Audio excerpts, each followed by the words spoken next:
The great hall of the Galactic Council was full. Lights from many stars shone through the glass ceiling. Hundreds of leaders from across the galaxy sat in golden chairs. Some had scales. Others had feathers. Some floated without bodies at all. But today, they were not here for war or trade. They were here for the last will of King Treble, ruler of the powerful Zanari Empire. The room fell silent as the royal messenger stepped forward. His voice echoed through the hall. By the final breath of King Treble, these are his chosen heirs and gifts. One by one, the names were called. A desert prince got control of the royal fleet. A worm-like noble from Sector 9 was given 3 planets. Then came the surprise. To the human called Milo, of the planet Earth, the messenger said, the king leaves his only daughter, Princess Vala, as an inheritance. The hall went still. Then laughter broke out. A group of feathered diplomats cackled and hit their wings together. A 3-eyed ambassador whispered to another, he gave her away alike. A broken robot. The robotic press bots flashed bright lights, recording every smirk and every joke. Humans were still new to the galactic stage. Most species looked down on them. They saw humans as weak, simple, and always late to progress. Now a human had been given the ugly princess, the one no one ever saw. To the council, it was a cruel joke. They called her the hidden daughter or the stone flower because of the stories. They said she was strange, with no charm, no beauty, and no purpose. Milo stood near the edge of the chamber. He wore a plain black flight jacket with worn boots. He did not smile. He did not frown.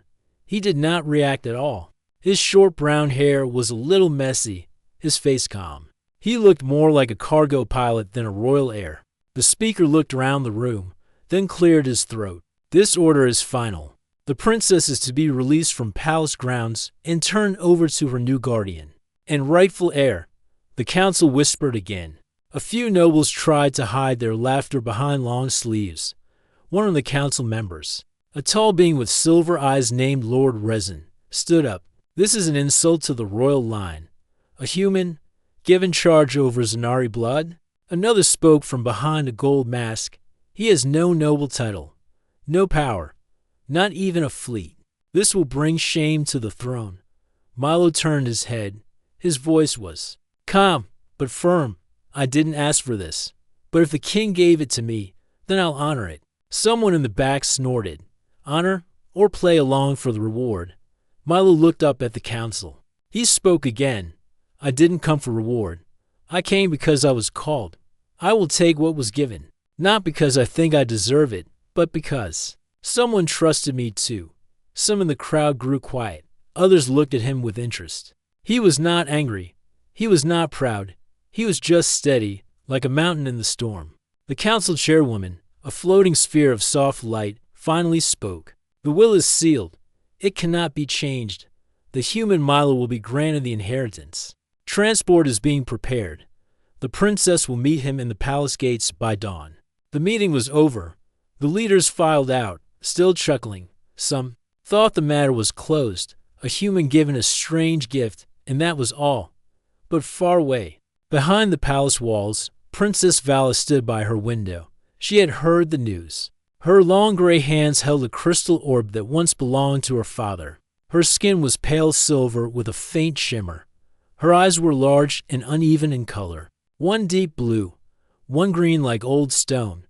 Her hair was thick and tied back with copper bands. She wore a simple cloak, not the gowns of court. On her neck was a pendant with the Zanari symbol for truth. A servant entered her chamber. Princess, the council has spoken. You are to leave the palace by first light. A ship is ready. The human will meet you outside the gates. Vala did not turn around. She kept her eyes on the stars. I thought they would keep me locked here forever, she said softly. The servant looked unsure. Are you upset, princess? She shook her head. Slowly, no. I am curious. That night, Milo was given a private room in the guest wing. He sat by the small window, cleaning his old watch. It had stopped working years ago, but he kept it. He said it reminded him of time's wait. He did not know what to expect. He had never met the princess. He had never met the king. The message came through a secure channel 3 days ago, With royal seal and voice command, he was chosen. No reason given. Milo had been a freighter pilot most of his life. He moved cargo across the star roads, never staying in one place. He had seen wars, trade, and people of all kinds, but this was new. This was not about money or fuel or delivery codes. This was legacy, and maybe, just maybe, something deeper. As the night passed, two souls waited in different towers of the same palace. Both had been judged before being known. One for being too human, one for not being human enough, and neither of them had any idea that the galaxy's oldest secret was about to wake because of them. The sun was just rising over the silver towers of the Zanari capital. A soft golden light touched the high walls and quiet streets. Guards stood at attention outside the royal gates. Most of the city was still asleep, but near the east gate, a small royal ship waited. Its engines hummed gently. A pilot stood beside it, checking his tools. His name was Milo. He wore the same old flight jacket from the council meeting. It had a few marks and patches, showing years of use. He had no crown, no medals, no special armor.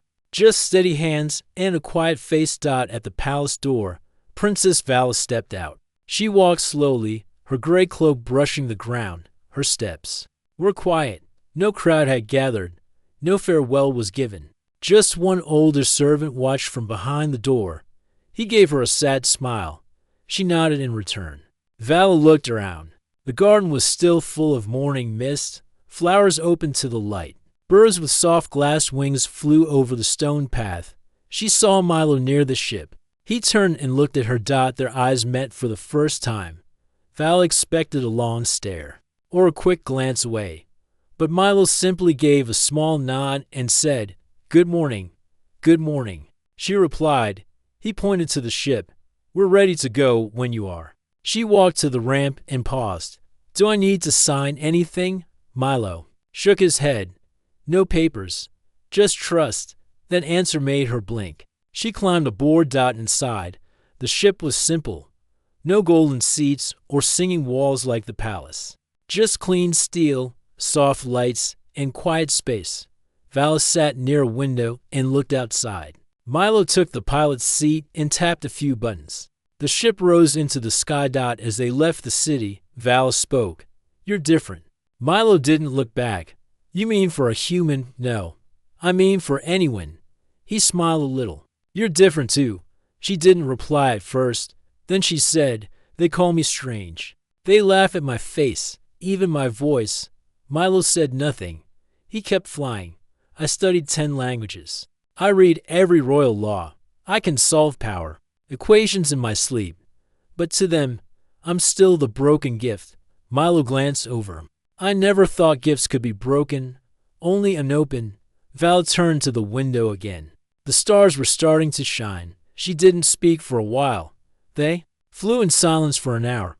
Then the ship stopped near a quiet planet. Milo had planned to rest and refuel before they went to his home station. He landed beside a small trade post built into a rock wall. It had fuel, food, and a dusty market. Milo and Vala stepped out. Traders looked at them with surprise. They didn't expect a royal Zanari with a human pilot. A vendor offered Vala a blue fruit. She hesitated. The vendor smiled kindly and said, "No charge." For a curious mind, she took it and gave a soft thank you. The fruit was sweet and warm.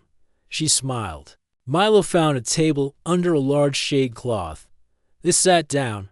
"Where are we going?" Vala asked. "First to my shipyard, then wherever you want." She looked at him. "You don't have a plan." "I had one.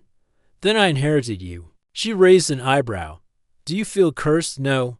I feel curious." Val looked down. "My father always told me I would never leave the palace. He said the world outside was cruel, that no one would ever want me.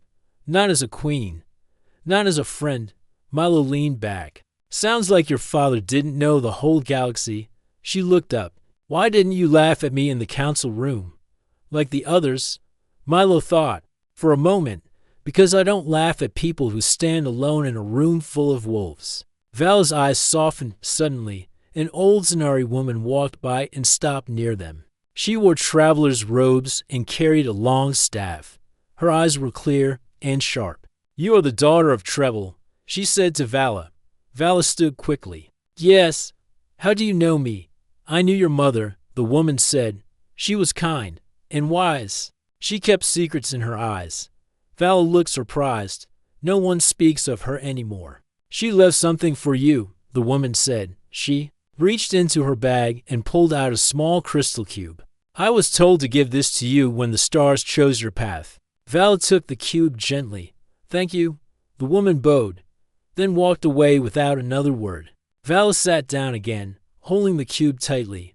"What is it?" Milo asked. "I don't know yet." She whispered. That night, in the ship, Vala placed the cube on the table. She touched the center.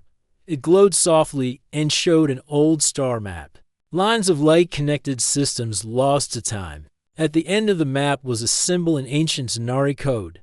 Vala read it slowly. "The Heart Forge." Milo leaned closer. "What's that?" She shook her head. "Just stories. A place of old power. A place even the Council fears."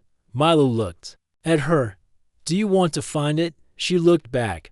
Her eyes were calm and clear. "Yes." Milo smiled. Nari's shop had never felt this alive before. The tools still hung in neat rows. The parts still rested on their shelves. But something had changed. The air was warmer. Her thoughts were faster. Her heart beat differently, and the reason sat just a few steps away from her workbench. Tom leaned over a broken service drone, trying to follow Nari's instructions. His fingers, large and clumsy next to hers, moved with care. He held a tiny wire in place while she adjusted the circuit. "Bored? Hold it still," she said. "I'm trying," he replied with a smile. "This thing's smaller than my fingernail." She laughed, soft and short. Tom smiled again.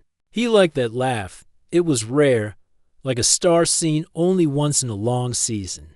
After a few more seconds, Nari closed the panel. The drone's eyes lit up with a soft blue light. It floated in the air and beeped twice. "Fixed," she said. Tom clapped once. "You really are a genius." Nari looked down, a little shy. "I just know machines. That's all." Tom shook his head. "It's not just machines. You make them feel like they're alive again." For a moment, the shop was quiet. Nari felt something warm inside. She was used to being called smart. She was used to being needed. But this felt different. This wasn't about her work. This was about her. Tom stood and stretched his arms. "You?" "No. I came to Eurostation for a delivery. I planned to leave after a day. But now, I think I want to stay a bit longer." Nari blinked. "Why?" Tom looked at her. "Because I like it here." She turned back to the desk. Her hands picked up a loose wire, but her fingers didn't move. Her heart was too loud. Tom said again. "I hope that's okay." Nari nodded slowly. "Yes, it's okay." Over the next few days, Tom returned every morning. He brought small things to fix: an old scanner, a broken light, a wrist comm with a cracked screen. But sometimes he brought nothing. Sometimes he just sat and talked. He told her stories from Earth. He described tall forests and deep oceans. He showed her a picture of the sky at sunset, filled with orange and purple clouds. He said he missed the smell of trees and the sound of birds. Nari listened. She didn't speak much, but she never looked away. She liked hearing his voice. It was calm, kind. And when he spoke to her, she felt important. One day, Tom brought a small gift. It was a music player no bigger than her palm. Inside were recordings of her songs. "This is for you," he said, "in case you want to hear what my home sounds like." Nari took it with both hands. She pressed play. Soft music filled the room. It had no words, just gentle sounds, like wind and waves. "It's beautiful," she said. "I thought you might like it." She looked up at him. "Why are you so kind to me?" Tom looked surprised. "Because you deserve it. No one has ever said that before." "Well, they should have," Tom said. Later that afternoon, a tall alien entered the shop. He was a trader from the Vornik race, known for their strong builds and loud voices. He looked around, then pointed at a broken part in his hand. "Fix this," he said to Nari. She took it carefully and examined it. This will take some time, she said. Maybe 1 hour. The Vornik frowned. Too slow. You're too small for this job. Tom stood up. Watch your words. The Vornik looked at Tom. You defend her. She's just a tiny thing. A helper. Tom stepped forward. She's better than any mechanic I've ever met. She saved my ship. She helps everyone here. Show some respect. The Vornik grunted and left without another word. Nari stared at the ground. Tom turned to her. You okay? She nodded. I'm used to it. You shouldn't be, he said. That evening, after Tom left, Nari sat alone with the music player. She listened to the soft sounds and watched the stars outside her window. Her fingers touched the side of the player gently. She thought about what Tom said, about how she deserved kindness, about how she made machines feel alive, about how he stayed. No one had ever made her feel that way before. She remembered every little moment, the way he smiled when she laughed, the way he asked questions and waited for her answers, the way he didn't care about her size or her quiet voice. She felt something growing in her chest again, something new, something bright. The next morning, Tom returned with 2 cups of warm brew from the human cafe. I thought you might like to try it, he said. Nari took the cup and sipped. It was strong and bitter, but not bad. Tom smiled. Not your favorite? It's different, she said. But nice. They sat in silence for a while. The shop was quiet except for the hum of machines. Tom looked around. You know, I've seen a lot of places, big cities, warships, ice planets. But this little shop feels like the center of the galaxy. Nari looked at him. Because you're here, he added. She said nothing, but her heart answered loud and clear. Nari woke up feeling unsure. The music player still sat beside her bed. Its soft lights blinked in the dark, like a tiny star. She had listened to it all night. The music was gentle and beautiful, just like Tom had said. But inside her heart, something felt heavy. It was a strange feeling. She didn't know how to name it, but it made her feel small again. She got ready as usual. She cleaned her tools. She wiped the desk. She arranged the parts in perfect lines, but her hands moved slower than before. Her mind was full of thoughts. Tom had said kind things. He smiled at her every day. He brought her gifts. He listened to her. But Nari kept asking herself the same question. Why would someone like him care about someone like me? She had seen the way others looked at her. They didn't speak kindly. Some didn't speak at all. She was too small for them to notice, too quiet for them to hear. Tom was different, yes, but maybe he was just being nice. Maybe he didn't really mean it. As she was thinking, the door to her shop opened. It was Tom. He stepped in with a wave and placed a box on the table. Brought something new for us to fix, he said. Old security scanner from the dock. Nari gave a small smile. We can try. Tom sat on his usual stool. He opened the scanner and looked at the wires. This one looks tricky. Nari nodded and reached for her tools. They worked quietly for a few minutes. Tom told a short story about a human chef who once cooked a meal using engine heat. Nari laughed, but only a little. Tom noticed. You okay? He asked. I'm fine, Nari said. Tom tilted his head. You're quiet today. I'm always quiet, but today feels different. Nari didn't answer. She focused on the scanner. Her fingers moved quickly, but her thoughts were far away. Just then, someone entered the shop. It was a tall woman in silver armor.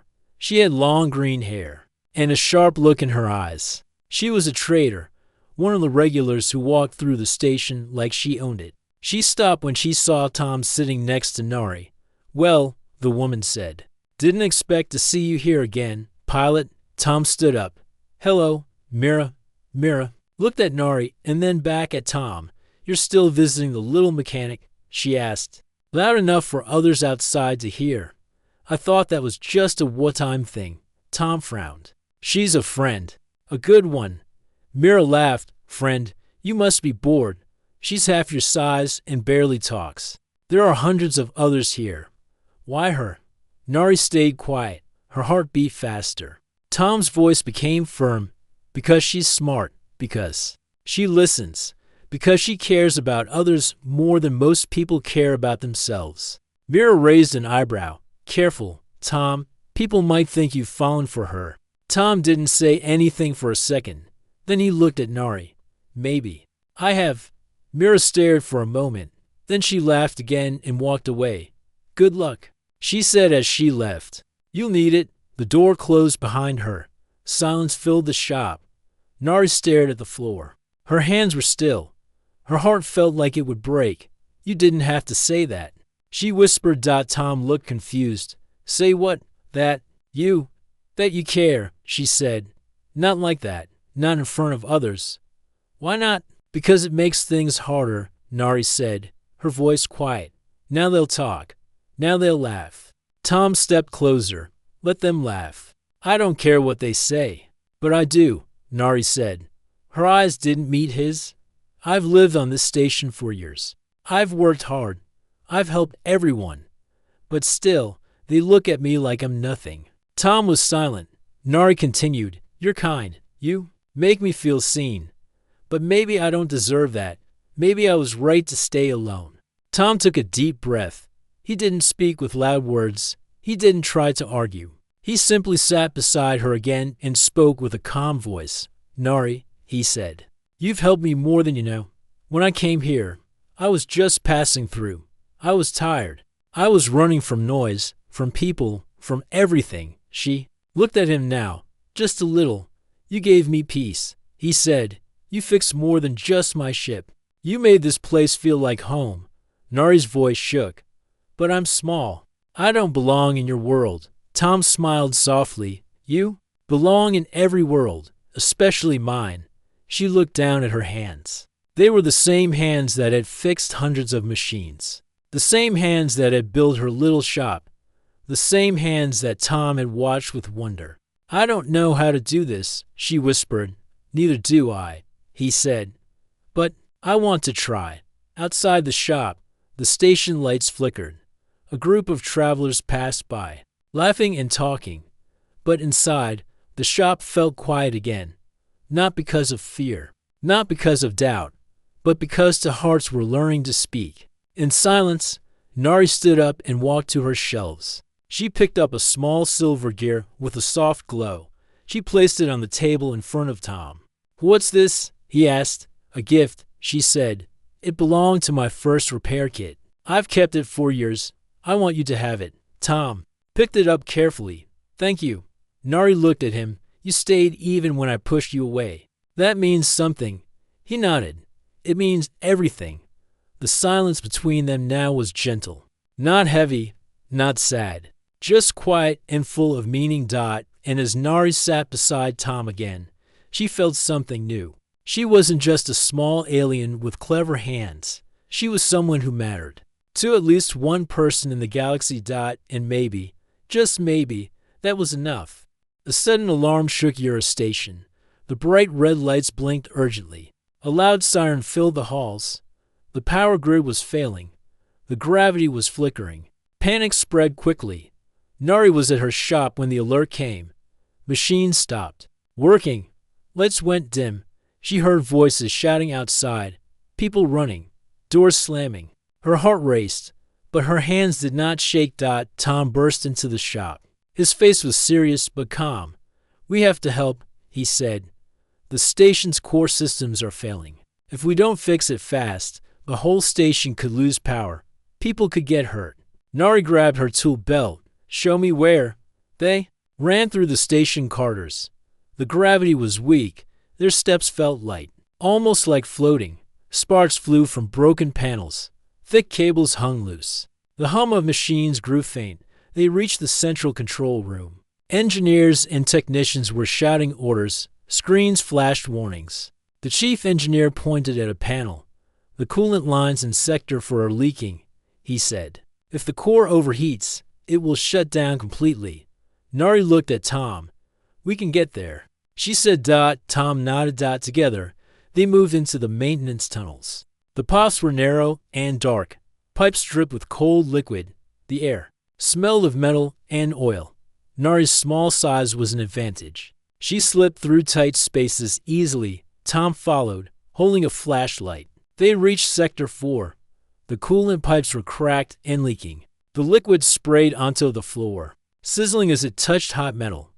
Nari took out a special gel from her pouch. She applied it carefully over the cracks. The gel hardened fast, sealing the leaks. Tom worked on the control valves, turning knobs and rerouting flow. Suddenly, a loud creak echoed behind them. A large pipe threatened to fall. Tom pushed Nari out of the way just in time. The pipe crashed to the ground with a thunderous sound. Nari's heart pounded. "Thank you," she said softly. Tom smiled. "We watch out for each other." They moved deeper into the tunnels. At the core room, a panel had overheated and shut down. Nari opened it carefully. She found burnt circuits and wires melted together. "I'll need to replace these parts," she said. Tom searched his bag and pulled out spare components. Nari worked quickly. Her fingers steadied despite the pressure. She connected wires, replaced circuits, and tightened bolts. The core started to hum again. Lights flickered on. The gravity returned to normal. The engineers outside cheered. The station was safe. Back in her shop, Nari sat down, exhausted but proud. Tom came in, holding 2 cups of warm tea. He handed one to her. "You saved the station," he said. "You saved a lot of lives." Nari smiled faintly. "We did it together." Tom sat beside her. "You're more than just a mechanic. You're a leader." Nari looked away, feeling shy. "You don't have to hide," Tom said softly. "I see you. All of you." Her eyes met his. For a moment, nothing else mattered. The station buzzed with life outside. Traders returned to their stalls. Robots rolled by, ships prepared to launch. But inside the small repair shop, the friends shared a quiet victory. Nari felt stronger. She felt brave. She felt bigger than her small body, because in that moment, she understood the truth. Love, courage, and strength were not measured by size. They were measured by the heart. The emergency was over. Eurostation was alive again. The lights shone bright. The engines hummed smoothly, and the people smiled with relief. The station's leaders decided to hold a celebration. For those who helped save the day, Nari was nervous. She had never been part of a big event before. She thought about staying in her little shop, fixing machines quietly as always. But Tom came to find her early that morning.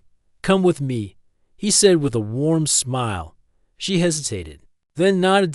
They walked through the crowded halls filled with decorations and colorful banners. Aliens of many kinds gathered, dressed in their best clothes. Music played softly from hidden speakers. Smells of sweet fruits and cooked meals filled the air.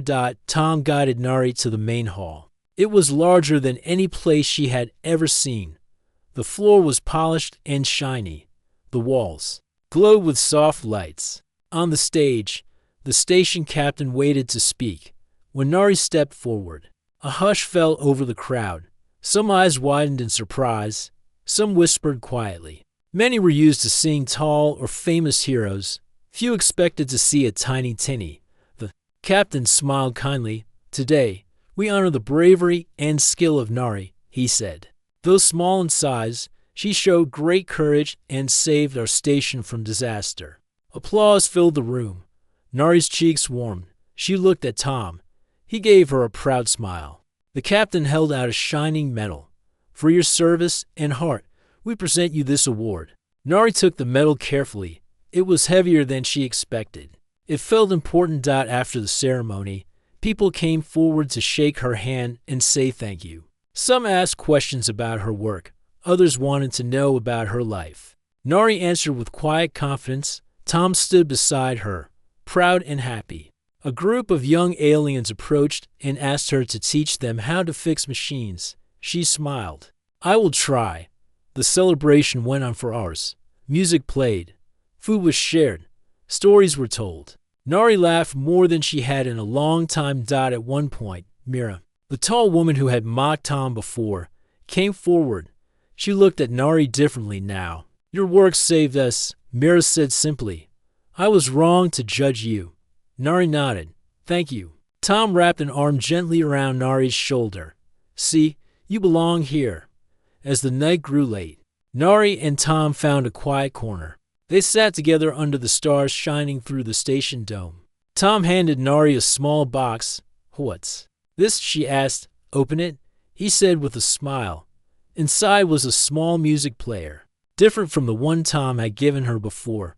This one had songs from many planets. "I thought you might like new music," Tom said. Nari pressed play. Soft melodies filled the air, some gentle and slow, others bright and cheerful. She looked at Tom. "Thank you," she whispered. He reached for her hand. "You don't have to thank me. You earned it." Nari squeezed his hand gently. For the first time, she felt she was part of something bigger. Not just a small alien in a huge station. Not just a quiet mechanic. She was someone who belonged. Someone who was loved. And that made her heart grow even bigger than before. The morning light spilled softly into Nari's little shop. The familiar hum of machines and quiet clinks of tools filled the room. But today, the air felt different. It was calm but full of promise. Nari stood by the window and looked out at Eurostation. Ships moved slowly in the docks. Traders spoke in many languages. And children played near the market stalls. Life continued, but something inside her had changed forever. 4 years. Nari had believed she was too small to matter, too quiet to be heard, too simple to be loved. But now, after everything she had been through with Tom, she saw the truth. She mattered. She was important. Her heart was big enough for love. The door chimed softly. Tom stepped inside, carrying a small package wrapped in shiny paper.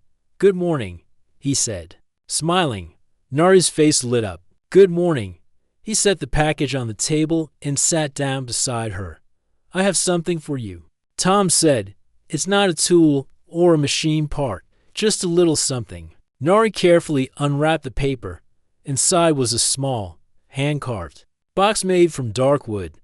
The surface was smooth and warm to touch. She opened it slowly. Inside was a necklace with a tiny gear charm, shining with a soft blue light. "It's beautiful," Nari whispered. Tom nodded. "It's for you, to remind you of who you are, strong, kind, and brave." Nari touched the gear gently. "I will wear it always." They sat quietly for a moment, sharing a smile that said more than words could. Later, Nari returned to her workbench. Her hands moved smoothly, fixing a small drone that had stopped working. Tom watched her, amazed by her skill and care. "You really bring machines back to life," he said. Nari smiled softly. "It's what I love to do." Tom leaned closer. "And you bring life to people too." Nari looked up. "Surprised me?" He nodded. "You made me feel at home here.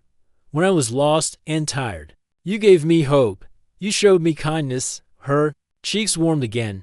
"I never thought I could do so much." "You do," Tom said. "Every day." Days passed, and the station continued to buzz with activity. But Nari and Tom found more moments together.